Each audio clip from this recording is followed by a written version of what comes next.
Absolutely. All right, so first we know that housing peaks at age 44. Second, we know that the baby boomers were the largest generation in the history of the planet, consumer group.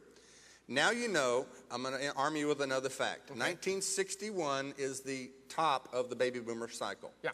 Markets work on supply and demand. Everybody agree with that? Supply and demand. The more supply you have, the price goes down if you have too. Okay, so you know now that the top of the cycle, in terms of the maximum number of people born in the baby boom generation, was 1961. Yep. When do you suppose you might project a top in the housing market if you know that the average person peaks in spending at age 44 and 1961 was the top of the cycle for births? I would add 44 to 1961. How did you come up with that? Putting us at about 2005 or 2006 formula, being the absolute peak of the housing And need. he needed 14 MIT PhDs with their math and engineering degrees to figure that out, right? No. Unfortunately, the government never got this. No. And the builders never got this. Neither did Wall Street or any of the banks. Okay, so we got 44, median age for housing, peak spending, combined with 1961, which is the top of the population curve. Right. That would project a top of the housing market in 2005.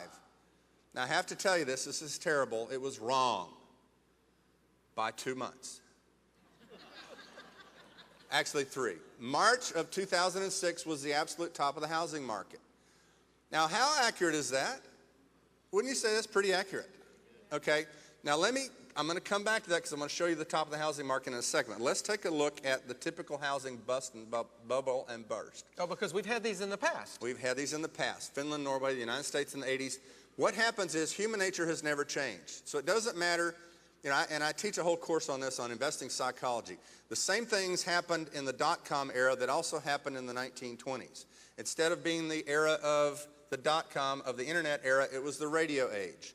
You can overlay a chart of Radio Company of America, RCA, remember the Victrola?